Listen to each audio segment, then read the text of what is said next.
Bon, les gars, salut. Je suis censé là, maintenant, tout de suite, commencer le 8SC Tonton Gilles, mais comme tu peux voir, j'ai plus de place dans l'atelier. Je suis donc obligé, j'ai pas le choix, de commencer par faire un minimum d'unbox pour pouvoir ranger sur mes étagères. Et nous avons ici un colis des Gadgets. Jonathan Girard s'est décidé à vendre un truc. Et moi, il me le faut pas. Je suis pas, c'est même pas un méga grand fan de cette machine.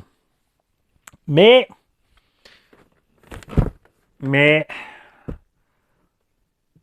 à cause de la carreau du Kyosho USA One, je suis quand même obligé d'en prendre une.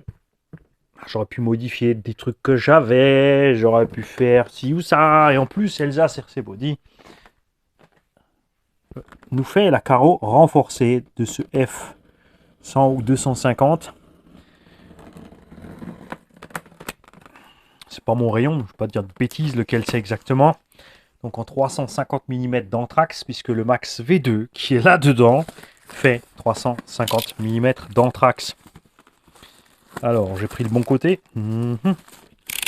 Hey Mani, t'es une banane, c'est un carton Traxas. Carton Traxas, ça s'ouvre sur le côté. Et j'ai donc chopé le matos à Jonathan. Ce qu'il m'a écrit, il m'a dit, tiens, ça t'intéresse avant que j'en parle? Il n'a pas eu le temps de finir la phrase. Il le savait de toute façon. Salopio, il savait que je résisterais pas. J'ai bien sûr, donc du coup, le carton d'origine, parce qu'il n'est pas très vieux, hein, il a à peine roulé le machin. La Traxas TQI que je vais laisser dessus, parce que bah, j'adore cette radio. Tu peux... Ça m'est égal si vous, ça vous plaît pas. Ah, tu vois, regarde, il a même déjà anticipé, il m'a écrit dessus Max V2. Parce qu'il sait que Mani, il a le bordel dans les radios en ce moment. Donc il s'est dit, tiens, on va anticiper.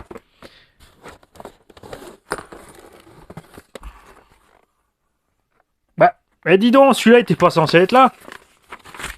Un EZ-Pig Live 12 ampères. Donc pour les fans de batterie Traxas et de chargeur Traxas. C'est vrai que c'est pratique pour les débutants, ceux qui roulent pas souvent, parce que tu branches une seule prise, tu appuies Start. Il y a le mode équilibrage, le mode storage, tout ce que tu veux. Tu peux le relier à ton téléphone maintenant pour avoir une meilleure lecture. Moi, vous savez, je suis pas fan du tout des batteries Traxas, que ce soit au niveau du tarif, du poids et de la durée de vie, personnellement. Je pense que la durée de vie, d'ailleurs, est réduite à cause justement du taux de décharge de 25C.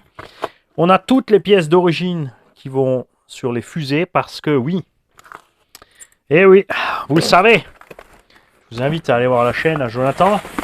Jonathan, il aime le bling bling. Attends, il m'a fourré ça.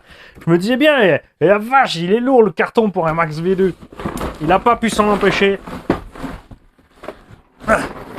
En plus, il est orange et bleu, forcément, c'est les couleurs du garage.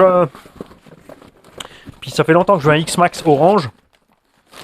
Mais chaque fois, on tombe sur des verts ou des rouges. Alors, bouge pas. On va sortir tout ce qui... Alors, il avait tout ça, évidemment, il a mis dans le sachet, hein, il l'a pas mis lâchement dans la boîte.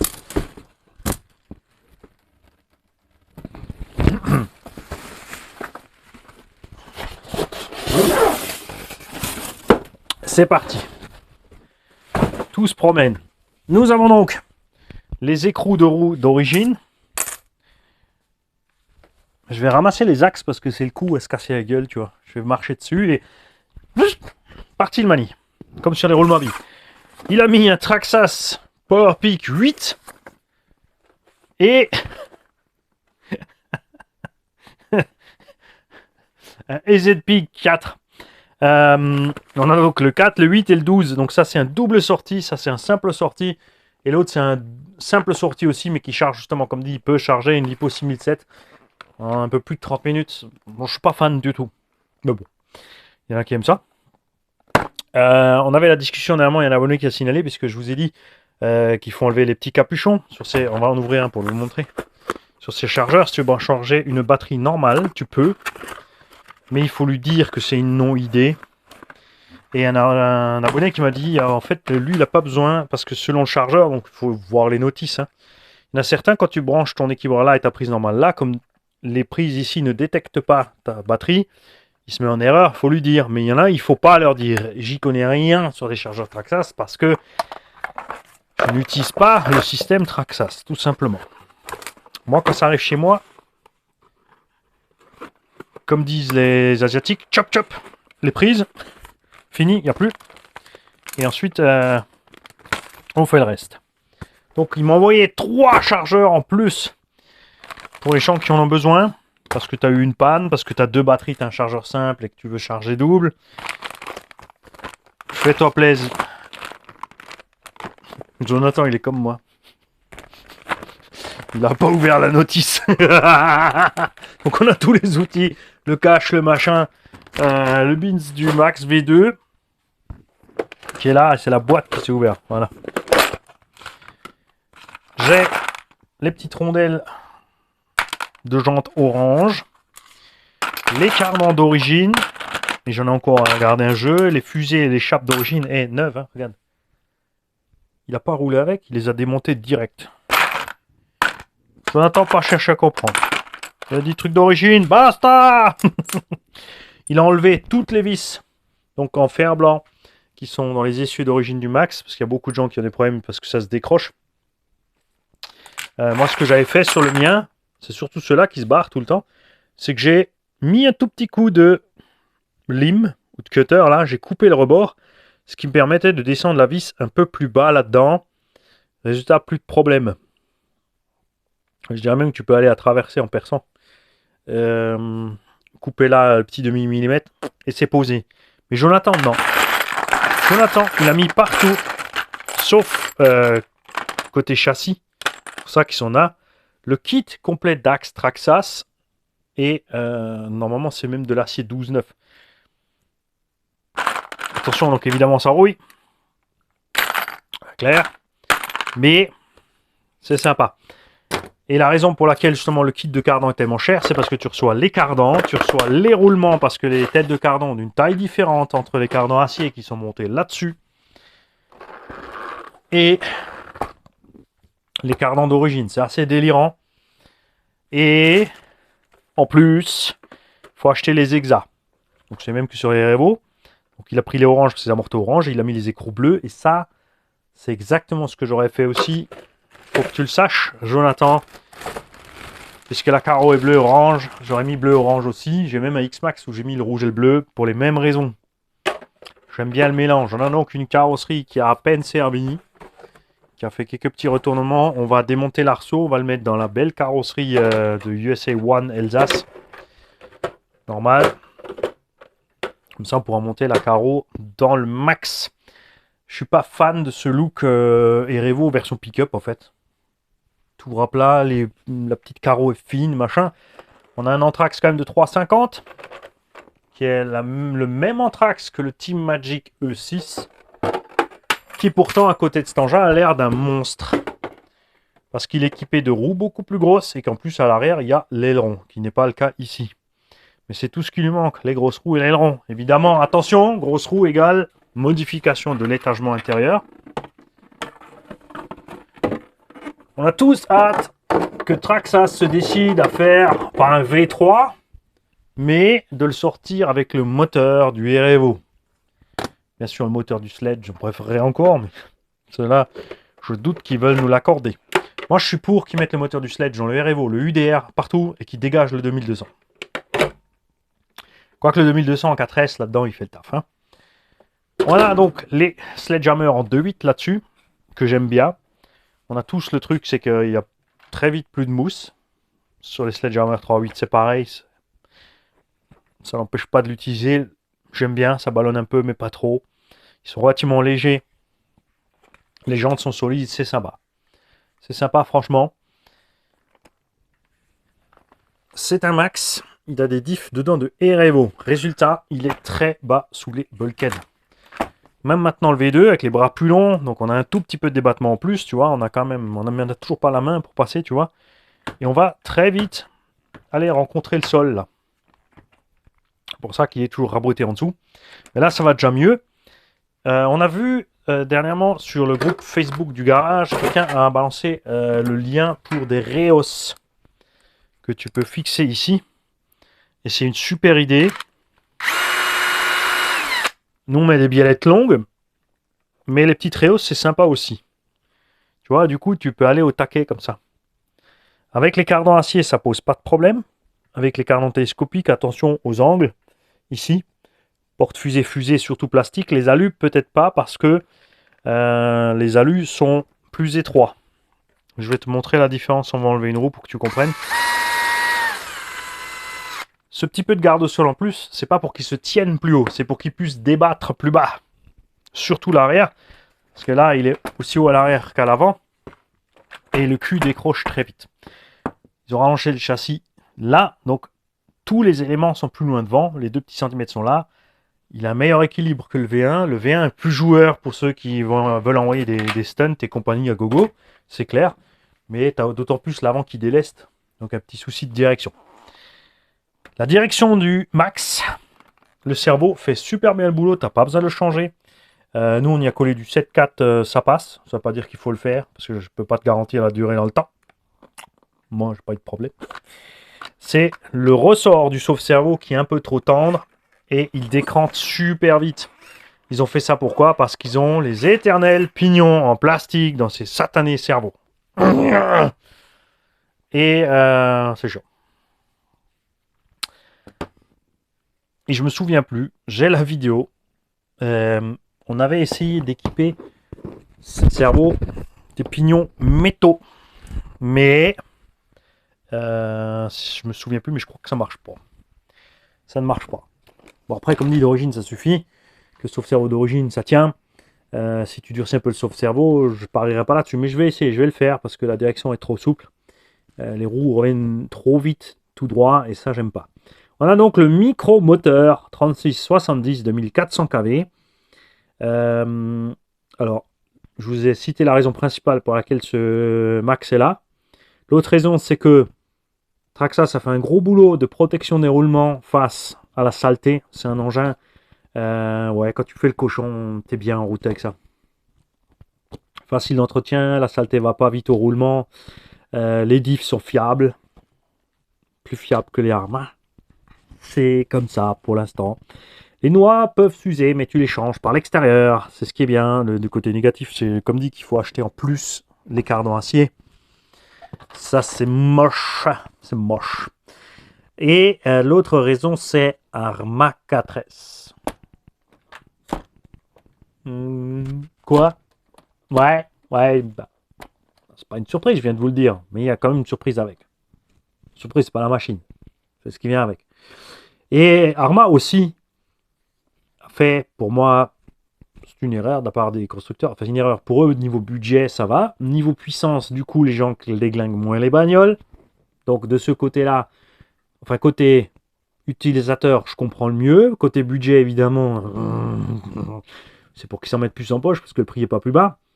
Et côté nous, par contre, utilisateurs pas guéris, mais pas guéris du tout, en fait, ces moteurs, ben, ils n'ont pas assez de patate. Il manque un peu de patate. Et tu peux mettre un étagement plus gros, mais l'engin fait quand même 5 kg, donc ce moteur souffre. Ça chauffe, ça consomme. La preuve est ce variateur-là, le VXL4S. Si vous ne l'avez pas fait, et vous pouvez le faire, essayez. Je vous garantis, vous allez être surpris. J'ai mis ce moteur sur un Max, sur un Quick Run RTR 100 ampères. Et ben vous savez quoi? Le vario sature. À l'accélération, j'ai des coupures. Le moteur consomme tellement qu'il fait saturer un vario de 100 ampères. Avec le VP 8SC, ça allait, mais le vario chauffe quand même bien. Parce que le VXL4S peut clairement plus que 120 ampères en continu.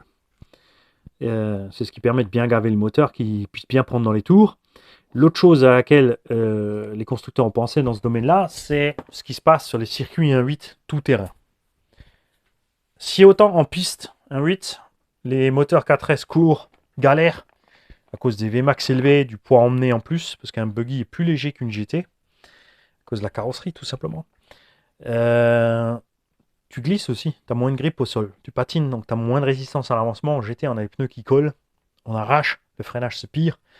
Et surtout que les buggy à 8 sur circuit compète sont souvent en l'air. Petit appel contre appel, petit coup de gaz, demi-gaz, trois quarts des gaz. La ligne droite, un coup de gaz, fini. Ligne droite, c'est piou, ils sont passés les mecs. Et donc, les moteurs en 68 suffisent dans les buggy. Et ils se sont dit la même chose là. C'est vrai qu'en l'air, dès que les roues quittent le sol, le moteur peut prendre des tours. On a de la rotation très vite, de la vitesse de rotation max sur les roues, ce qui permet de gérer facilement l'assiette. Par contre, au sol, il va galérer plus, et surtout dès que, comme dit, l'herbe est un peu plus haute que ça ralentit les RC et elle galère. Et l'autre truc, c'est que justement, ils partent du principe, c'est ce que dit Patrick Modélisme, et je le rejoins là-dessus, c'est un truc que moi, j'y ai jamais pensé, c'est que la plupart des utilisateurs roulent une fois par mois 2-3 batteries. C'est tout. Ils en ont peut-être acheté une ou deux, ils roulent peut-être une fois tous les 15 jours, toutes les 3 semaines, et ensuite ils le rangent. Il n'y a que toi qui roule et roule et roule et roule et roule et roule et roule et roule jusqu'à ce que tu sois arrivé au trognon de la voiture. Il n'a pas tort, Patrick. Il n'a pas tort. Il a parfaitement raison. Bien. Alors, je t'ai dit avant, on va causer porte-fusée-fusée. Donc ça, c'est les pièces Traxxas, chères. Mais quand on aime, on compte plus. Et cette histoire de carban, puisque nous, on a tous, enfin la plupart d'entre nous, ont rallongé les biellettes d'amorto. Certains utilisent celle du Revo. Jean, Elsa Cercé, par contre, un souci avec celle du Revo. Le filet est un peu plus grand et ça sort. Donc, un peu de néoprène ou de l'octite rouge ou de la frêne tanche. Et c'est parti. Regarde l'épaisseur de la paroi. Ça va là-dedans. Et donc, tu es limité en débattement. Ton cardan acier, lui, regarde, il est tout fin. Donc, il n'a pas de problème pour passer. Et surtout qu'en plus, la paroi à lui, ici, tu vois, est beaucoup plus large. Et moins large en plus. Elle est beaucoup moins épaisse que la paroi. Donc, on serait même enclin. Est-ce qu'on gagne pas de Ouh. Ici, on touche là, très vite. Est-ce que les pièces à lui, tu vas me dire, elles permettent d'avoir... Eh bien, on te dirait bien. Hein. Ah, je suis accroché dans la... Dis donc.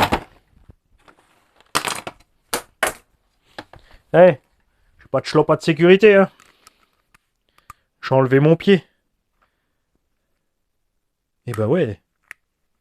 Oula, on va enlever une roue. Parce que ça m'intrigue maintenant.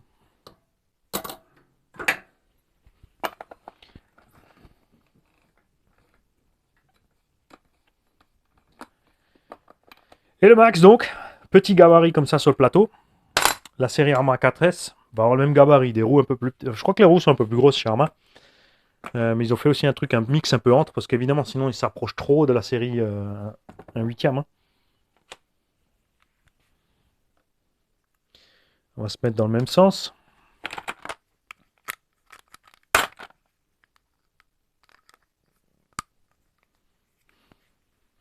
Pour le cardan, tu me diras, j'ai pas besoin pour faire ça. Tu étais dans le bon sens, Mali.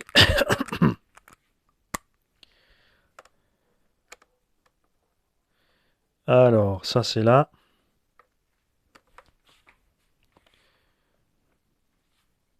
Bon. Non, ça avait l'air. Quoique, aussi. C'est pas... Ah ouais, quand même. On a... Alors, je sais pas comment je vais réussir à vous montrer ça à face caméra. Mais...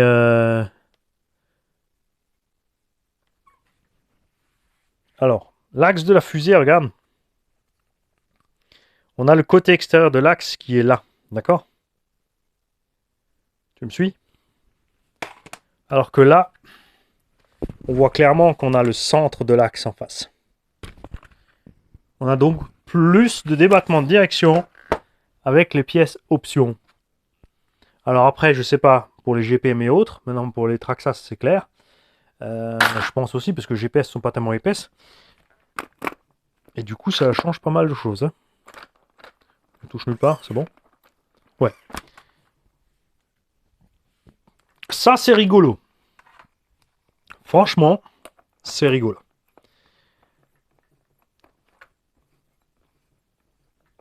Bien. Ah oui, les inférieurs, c'est déjà des axes. C'est juste que c'est pas la même matière. Donc j'ai des axes de réserve du coup. C'est cool. Ouais, donc ce max, il a quand même la taille d'un Savage X Flux. Et je sais que j'en fâchais, mais les mecs, prenez-le comme vous voulez. Bon, ok, il est cher. Il est à 650. Le max, le X Flux est à 750. Entre 800 et 850 sans diff central. T'ajoutes le diff central, encore un, on va dire, t'arrives facilement à 950 euros. Il y a un cerveau de 9 kg, donc là aussi, tu as une direction de merde, hein, pour comparer ce qui est comparable. Tu as les amortos qui sont moins bons que ceux-là. Tu as plus de débattement de suspension. Je vais te montrer ça de face. Oublie que c'est un XL que je te montre, puisque c'est exactement les mêmes trains que le normal.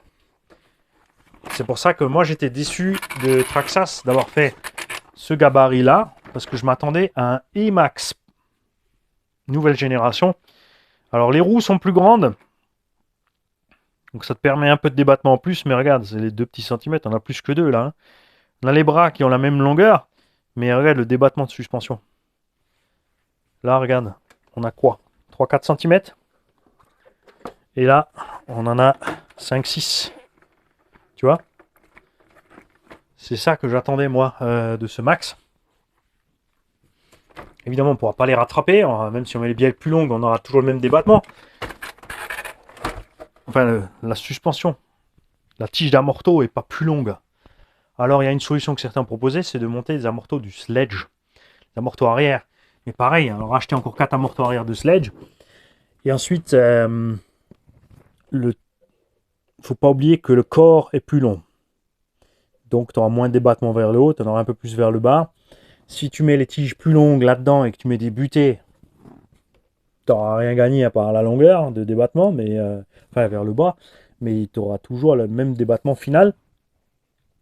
Parce que là, tu mets des roues de MT à 3.8, alors tu peux partir sur de la petite taille. Tu vois, c'est pas beaucoup plus gros, mais avec la carreau plus large, tout de suite, ça lui donne plus de prestance. Et évidemment, si tu mets des grosses Louise 3.8 ou des Proline HP en 3.8, ou ça, tu vois, ça va encore. C'est pas beaucoup plus gros. Allez voir RC Jam Jam, il a fait un super Grave Digger pour bâcher avec un max, des roues Losi LMT et la carreau par-dessus, avec l'arceau et tout. C'est génial. C'est super ce qu'il a fait. Bien sûr, je les ai recollés. Hein. J'ai écrit à RC Team pour leur dire que ça se décolle avec la photo, que c'était pas pour aller puisque je peux le coller moi-même, mais que j'ai des problèmes de moyeu. Réponse de RC Team. Est-ce que vous avez contacté l'importateur? Je rappelle qu'en France, c'est la boutique qui est responsable de la garantie pendant 2 ans qui doit gérer ça. Et quand ta roue se décolle au bout de 5 minutes, et oui, c'est de la garantie.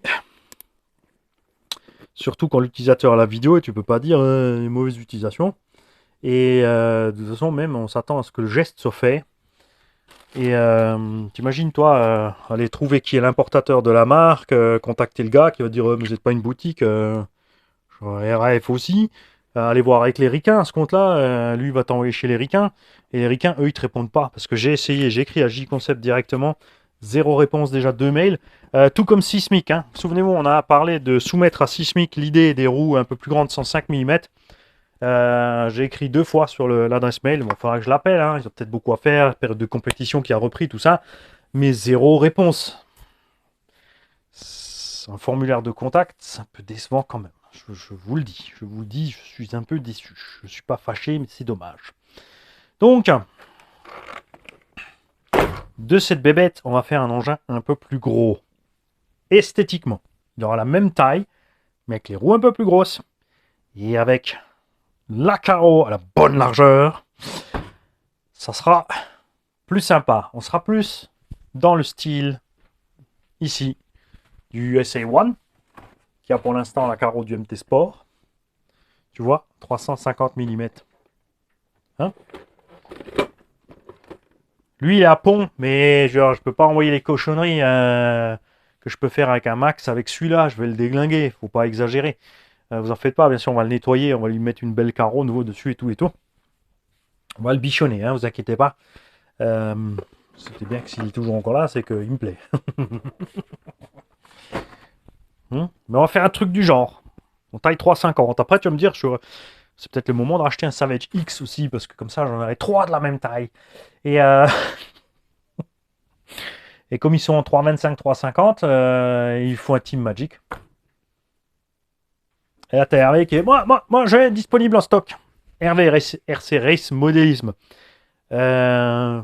On va parler de lui un petit peu là sur cette vidéo vite fait. On fera une vidéo spéciale pour lui parce que il faut savoir qu'il se bouge énormément. Il est en train de voir pour faire un circuit, un terrain de loisir. Hein, attention, pas un circuit pour les gens compliqués, un truc de loisir. Il faut pas oublier les mercredis après-midi, méca réparation pour les gens qui ne maîtrisent pas, qui ont besoin d'aide, à qui peut expliquer ça. Il a dispo gratos. Il a rajouté une corde à son arc. Il a énormément de choses au catalogue. Il a aussi Team Assaut que tu peux avoir. Et il envoie sur les îles aussi. Ça, c'est très important parce qu'il n'y a pas beaucoup de boutiques françaises qui se font le boulot pour toute la paperasse pour aller envoyer sur les îles. Lui, il le fait. Donc, passez voir Hervé, Race RC Modélisme.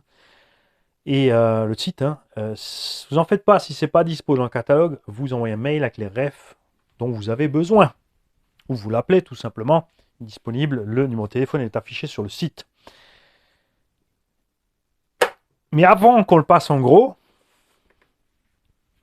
en plus, Jonathan, lui, il avait démonté pour équiper autrement. Je lui ai dit non, t'as pas besoin de remonter le vario. Et le moteur, regarde, il me l'a quand même livré complet, prêt à utiliser.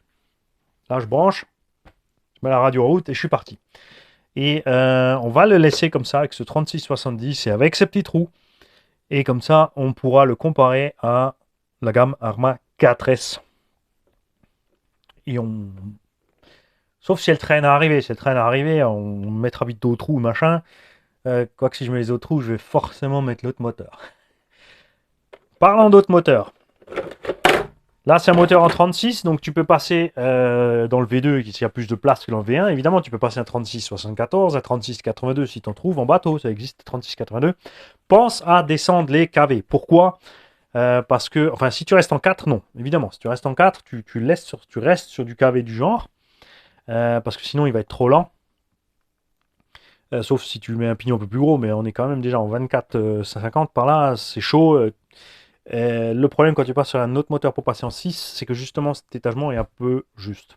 Tu peux mettre une couronne plus grande, le pignon plus petit qui rentre, c'est un 20 avec un moteur de diamètre 40 ou 42, parce que tu touches là, il n'y a pas la place. Il existe une clampe option. Nous, on l'a tous pas mis, on n'a pas perdu le moteur, parce qu'il y a 4 vis devant, ça suffit. C'est sûr que c'est mieux avec la clampe en plus. Donc rajoute ta clampe pour être tranquille si tu passes en moteur 40-42. Et le problème, c'est les KV, donc, parce que tu veux mettre 6S. Si tu mets un 2206, même avec en 20-50, ça va être infernal pour l'engin. Bon, peut-être avec des petits trous, genre Jetco et compagnie, qui sont rikiki. Mais dans le cas de ce que moi je vais faire avec des roues un peu plus grandes, ça va pas aller du tout. Donc on va descendre les kiwis. Et je pense, puisque là on a les grosses prises, hein, on va pas se chercher loin. Il n'y a pas de place pour mettre un moteur en 49 ou en 45. On va y coller un Castle 1650. Hop. Moins de kV, plus de S. On est bien. Vous l'avez vu avec le 1550 kV. Ça, c'est un 1650. Le Max Hayabusa que j'avais. J'étais content. Hein. Le truc, tu faisais ce que tu voulais avec. Et pourtant, c'est un moteur juste en 74. Ça, c'est un 82. C'est peut-être un peu exagéré, mais je l'ai là. J'ai reçu un moteur neuf de la part de Castle du SAV. Souvenez-vous, on avait un souci de rotor. J'aurais écrit que le rotor est tordu, mais que j'aimerais changer le rotor, mais qu'on ne trouve pas les rotors au détail. Ils se sont excusés, puis j'ai un historique depuis 2000, ou un peu avant 2000 chez Castle en brushless. Ils savent très bien, puisque j'ai enregistré tous mes combos, tous mes moteurs, il y en a des centaines. Et du coup, j'ai eu le droit exclusivement, parce que c'est moi, tout autre bon client, à un moteur neuf. Donc celui-là, on l'a mis dans l'étau. Là. Et on a mis le rotor droit. Et je crois que j'ai bien réussi. Tu vois, ça nage pas. On va voir ça. Là-dessus, il y a une couronne plastique. Donc ça pardonnera plus les mouvements. Et ça passera pas de sifflement à claquement. C'est pas dit que ça marche. Hein. Ça se trouve, c'est une catastrophe. Il va casser. Mais tant qu'à faire, perdu pour perdu, essayons-le jusqu'au bout. Et on collera ce moteur directement sur ce Vario 4S. Du coup, par contre, je vais perdre la vitesse. Hein. Passer de 2400 à 1650. Mais je peux mettre la couronne de 47. J'en ai une là en plus. J'en ai reçu une en métal de la part de Zebu, il me semble, de X-Max, puisque les couronnes de X-Max se montent là-dessus, c'est le même moyeu. On peut mettre en 46, mais du coup, je serais, ouais, là, je suis en métal, pas en plastoc. Bon, on verra. On mettra la couronne de 46 avec un pignon adéquat pour aller à la bonne vitesse avec le 1650. Alors, merci à Jonathan Girard pour ce beau bébé qui est dans un état génial. Bien sûr, je lui ai dit, ne te fatigue pas, le nettoie pas, il n'y a pas besoin, il a à peine un peu de terre. C'est pas la peine de nettoyer pour nettoyer, de mouiller, de perdre du temps pour rien. De toute façon, moi, je vais l'envoyer au sol et je vais partir. Donc, ça sert à rien de les nettoyer à fond. Le nettoyage à fond, c'est bien quand tu as besoin de faire ta révision, quand l'engin est vraiment crado. Et voilà. Mais nous, on se connaît, donc il n'y a pas de souci. Et c'est ce qui est super avec la chaîne aussi, c'est que du coup, on a plein d'abos qui sont là tout le temps, on se connaît tous, Ben 14, Baboon, tout le monde, il y en a plein, plein, plein, plein. J'arrive même pas à tous vous les citer parce que j'ai pas tous en tête. Je le sais quand je lis les pseudos qui m'ont répondu sur les mails et autres. Euh, et c'est sympa parce que nous, du coup, on peut se faire des échanges et des ventes entre nous comme ça en moins de deux. On sait qu'il n'y a pas besoin de regarder. Le TRX4 est arrivé chez Ben 14, c'est Ben 14 qui a chopé le TRX4.